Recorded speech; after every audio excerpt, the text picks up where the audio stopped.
अस्सलाम वालेकुम गाइस। उम्मीद है आप सब खैरियत से होंगे। दोस्तों, आज मैं आप लोगों के लिए लेकर आई हूँ बेहद डरावनी कहानियाँ। चलिए तो शुरू करते हैं। अगर मैं कहीं भी गलत हूँ तो मेरी गलती को सुधार कर अपना फीडबैक अवश्य दें। अंजलि, जी हाँ, यही तो नाम था उस लड़की का। 15 वर्ष की अंजलि अपने माँ बाप की इकलौती संतान थी। उसके माँ बाप उसका बहुत ही ख्याल रखते थे और उसकी हर मांग पूरी करते थे। अरे यहाँ तक कि हमारे गांव जवार के बड़े बुजुर्ग बताते हैं कि गांव क्या, पूरे जवार में सबसे पहले साइकिल अंजलि के घर पर ही खरीद कर आई थी। उस साइकिल को देखने के लिए पूरा गांव टूट पड़ा था। अंजलि उस समय साइकिल को लंगड़ी चलाते हुए रोड, खेत, खलियान सब घूम आती थी। अंजलि बहुत ही नटखट थी और लड़कों जैसा मटरगश्ती करती रहती थी। वह लड़कों के साथ कबड्डी, चिक्का आदि खेलने में भी आगे रहती थी। एक बार कबड्डी खेलते समय गोलगोदी करने को लेकर झगड़ा हो गया।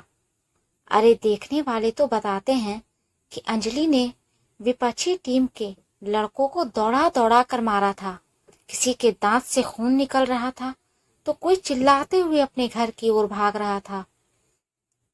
अंजलि से उसके हम उम्र लड़के पंगा लेना उचित नहीं समझते थे, क्योंकि उसके हम उम्र लड़के उसे उजड़ू और झगड़ालू टाइप की लड़की मानते थे।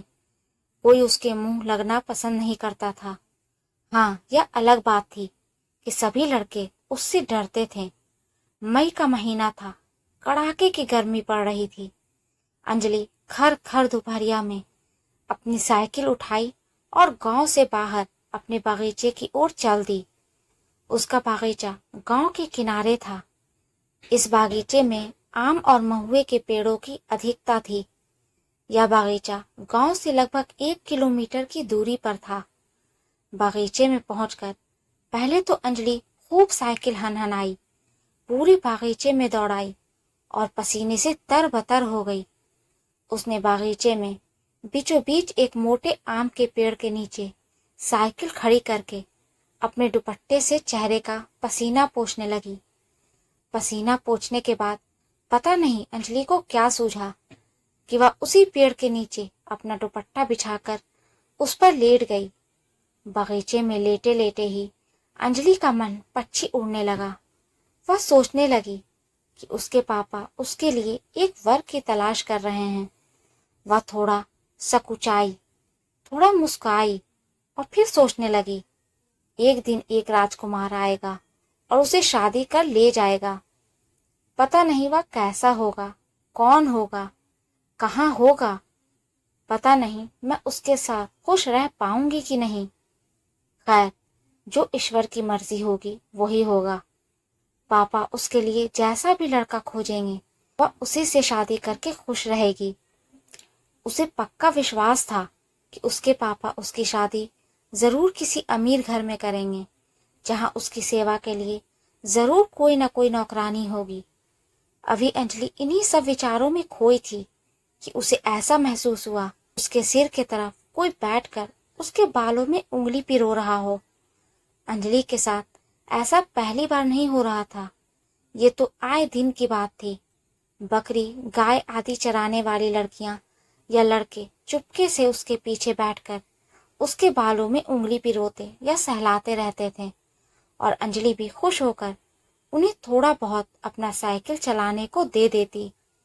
पर पता नहीं क्यों आज अंजलि को यह महसूस हो रहा था कि उंगली कुछ इस तरह से पिरोई जा रही है कि कुछ अलग सा ही एक अनजान आनंद का एहसास हो रहा था। ऐसा लग रहा था कि कोई बहुत ही प्रेम से बालों को सहलाते हुए अपनी उंगलियां उसमें पिरो रहा हो।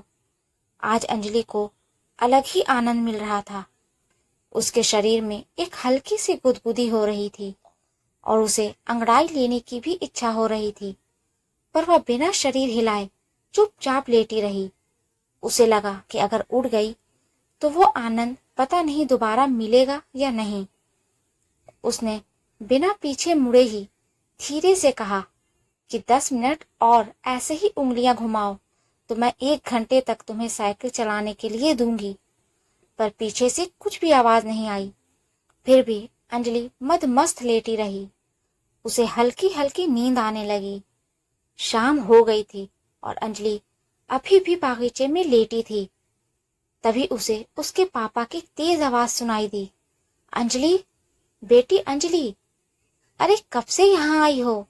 मैं और तुम्हारी माँ कब से तुम्हें खोज रहे हैं। इस सुनसान बागीचे में जहाँ कोई भी नहीं है, तू निडर होकर सो रही है। अंजलि ने करवट ली और अपने पापा को देखकर मुस्कुराई। उसके पापा उसे घर चलने के लिए कहकर घर की ओर चल दिए। अंजलि भी उठी, साइकिल उठाई और लंगड़ी मारते हुए गांव की ओर चल दी। उस रात पता नहीं क्या हुआ कि अंजलि ठीक से सो ही ना सकी। पूरी रात करवट बदलती रही। जब भी सोने की कोशिश करती, उसे बागीचे में घटी आज दोपहर की घटना याद आ जाती। वह बार बार अपने दिमाग पर जोर डालकर यह जानना चाहती थी कि आखिर कौन था वो। वह अब पछता रही थी कि उसे लग रहा था कि पीछे मुड़कर उसे बात करनी चाहिए थी, लेकिन वह करे भी तो क्या करे। उस अनजान व्यक्ति के कोमल प्यार भरे स्पर्शों से उसे अचानक कब नींद आ गई थी पता ही न चला। अगर उसके पापा बागीचे में पहुंचकर उसे जगाते नहीं तो पता नहीं कब तक सोती रहती। सुबह जल्दी जगकर अंजलि फिर अपनी साइकिल उठाई और उस बागीचे में चली गई। सुबह की ताजी हवा पूरे बागीचे में थी, पर पता नहीं क्यों सरसराती हवा में पत्तियों टहनियों से बात करती हवा में अंजलि को एक भीनी भीनी मदमस्त कर देने वाली सुगंध का आभास हो रहा था। उसे ऐसा लग रहा था कि आज कोई उसके बालों से खेल रहे हैं। वह लगभग 2 घंटे तक बागीचे में रही और फिर घर वापस आ गई। घर आने के बाद अंजलि पता नहीं किन यादों में खोई रही। उसी दिन फिर से दोपहरिया में अंजलि का जी नहीं माना और वह साइकिल उठाकर बागीचे की ओर चली गई। बागीचे में 3-4 राउंड साइकिल दौड़ाने के बाद फिर अंजलि एक आम के पेड़ के नीचे सुस्ताने लगी। उसे कुछ सूझा और वह हल्की सी मुस्कुराई और अपने दुपट्टे को अपने सर के नीचे लगाकर सोने का नाटक करने लगी। अभी अंजलि को लेटे 2-4 मिनट भी नहीं हुए थे कि उसे ऐसा लगा कि कोई उसके बालों में उंगली पिरो रहा हो। वह कुछ बोली नहीं, पर धीरे धीरे अपना हाथ अपने सर पर ले गई। वह उस उंगलियों को पकड़ना चाहती थी जो उसके बालों में घुसकर बालों से खेलते हुए उसे एक सुखद आनंद दे रहा था। पर उसने जैसे ही अपने हाथ अपने सर पर ले गई, वहां उसे कुछ नहीं मिला, पर ऐसा लग रहा था कि अभी कुछ उंगलियां उसके बालों से खेल रही है। अंजलि बहुत ही अचंभा हुई। वह तुरंत उठकर बैठ गई।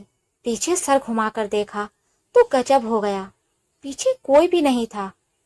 उसे लगा कि शायद जो था वो उस पेड़ के पीछे छुप गया हो, पर फिर उसके मन में एक बात आई कि जब वह अपना हाथ सर पर ले गई थी तो वहां कुछ नहीं मिला। फिर भी बालों में उंगलियों के सुखद स्पर्श कैसे लग रहे थे। खैर, वह उठकर खड़ी हो गई और पेड़ के पीछे चली गई। दोस्तों, पर वहां भी कोई नहीं था। अब वह बागीचे में आसपास दौड़ लगाई, पर वहां पर कोई भी नहीं दिखा। फिर वह अपनी साइकिल के पास आई और तेजी से चलाते हुए गांव की ओर भागी। उसे डर तो नहीं लग रहा था, पर कहीं न कहीं एक रोमांचित अवस्था जरूर बन गई थी, जिससे उसके रोंगटे खड़े हो गए थे। आज की रात फिर अंजलि सो ना सकी। आजकल उसे अपने आप में बहुत सारे बदलाव नजर आ रहे थे। उसे ऐसा लगने लगा कि वह अब विवाह योग हो गई है। वह बार बार शीशे में अपना चेहरा भी देखती। अब उसमें थोड़ा शर्माने के गुण भी आ गए थे। बिना बात कही कुछ याद करके उसके चेहरे पर एक हल्की सी मुस्कान फैल जाती थी। पता नहीं क्यों उसे लगने लगा था कि उसके बालों से खेलने वाला कोई उसके गांव का नहीं, कोई दूसरा सुंदर युवा है जो प्यार में होकर उसके पास खींचा चला आता है और चुपके से उसके बालों से खेलने लगता है। फिर उसके दिमाग में आया कि जो भी है वो बहुत शर्मीला और साथ ही फुर्तीला भी है, क्योंकि पता नहीं कहाँ छू मंतर हो गया कि दिख ही नहीं सका। अंजलि के दिमाग में बहुत सारी बातें दौड़ रही थी, पर सब सुखद एहसास से भरी, रोमांचित करने वाली ही थी। अब तो जब तक अंजलि अपने बागीचे में जाकर 1-2 घंटा लेट नहीं लेती, तब तक उसका जी नहीं भरता। अंजलि का अब प्रतिदिन बागीचे में जाना एक प्रेम की ओर कदम बढ़ाना शुरू हो गया। एक ऐसा अनजान ना समझ प्रेम जो अंजलि के हृदय में हिचकोले ले रहा था। वह पूरी तरह से अनजान थी इस प्रेम से, फिर भी हो गई थी इस प्रेम की दीवानी। पहली बार प्रेम के इस अनजाने एहसास ने उसके हृदय को गुदगुदाया था।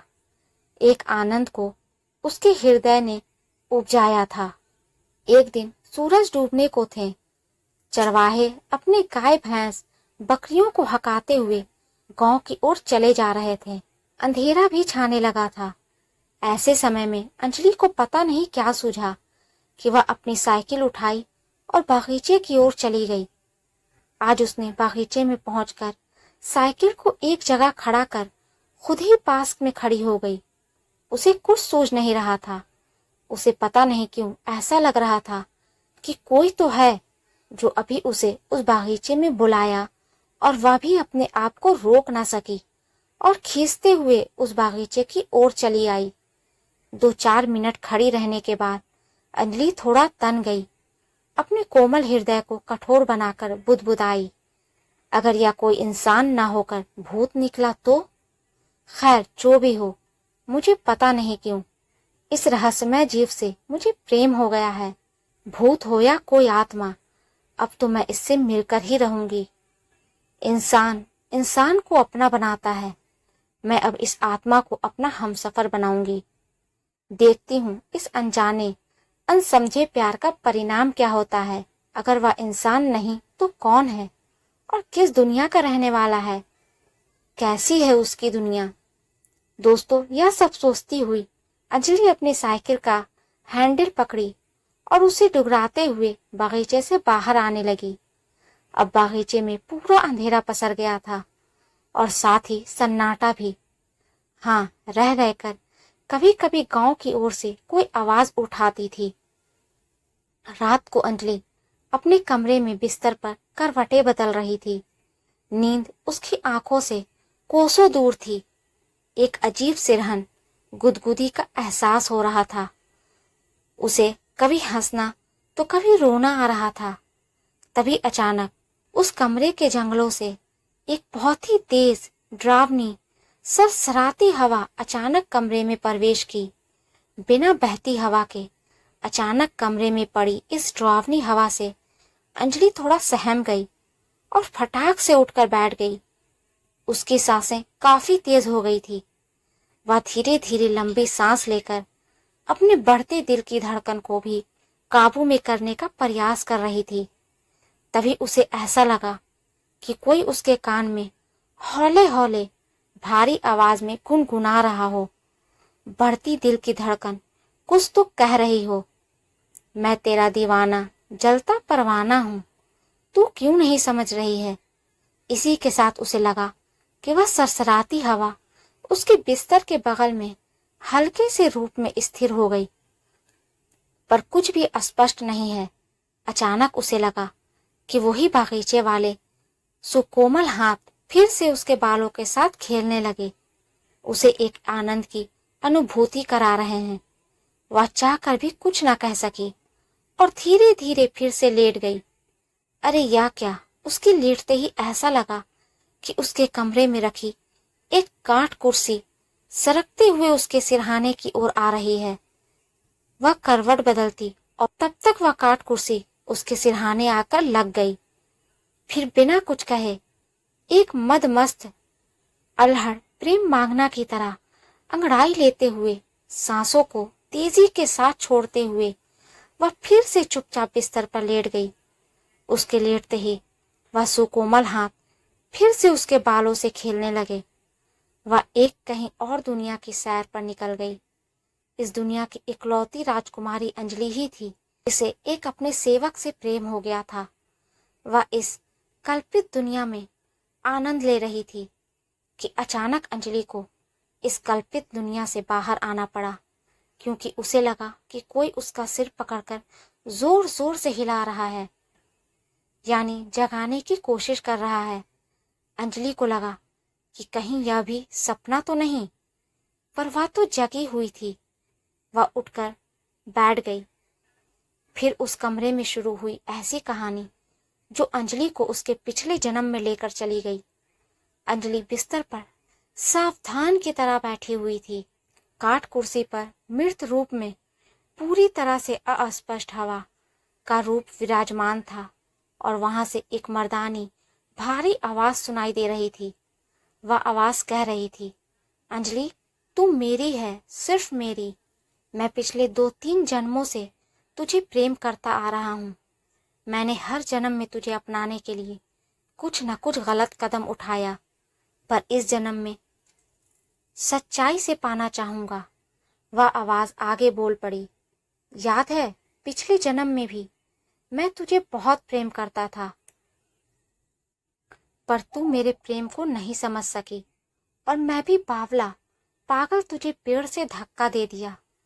यहाँ मैं आप लोगों को सोनम की कहानी की याद दिलाना चाहूंगी, जो गांव की गोरी थी और उसे एक रामलाल का लड़का अपना बनाना चाहता था, पर सोनम के पिता द्वारा मना करने पर उस रामलाल के पुत्र ने आत्महत्या कर ली और प्रेत हो गया।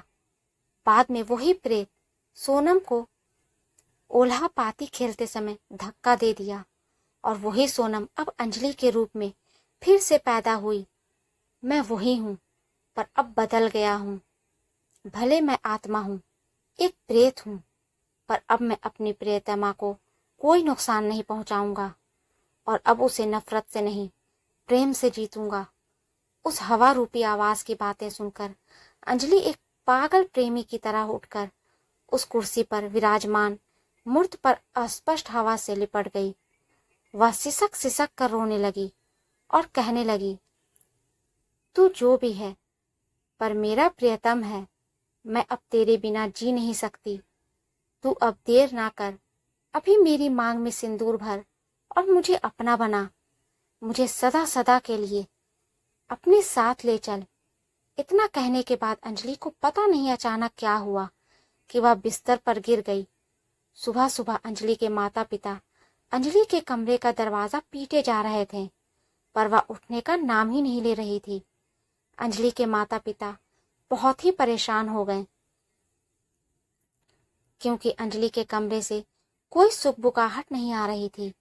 आसपास के कुछ लोग भी इकट्ठा हो गए। सब चिल्ला चिल्ला कर अंजलि को जगाना चाहते थे। तब अंजलि के माता पिता ने कमरे का दरवाजा तोड़ने का फैसला किया, क्योंकि वे अब किसी अनहोनी की आशा में पीले पड़ते जा रहे थे। लड़की के दरवाजे पर कसकर एक लात पड़ते ही अंदर से लगी उसकी किल्ली निकल गई और भड़ाक से करके दरवाजा खुल गया। दरवाजा खुलते ही अंजलि के माता पिता अंजलि के बिस्तर की ओर भागे। साथ में आसपास के कई लोग भी थे।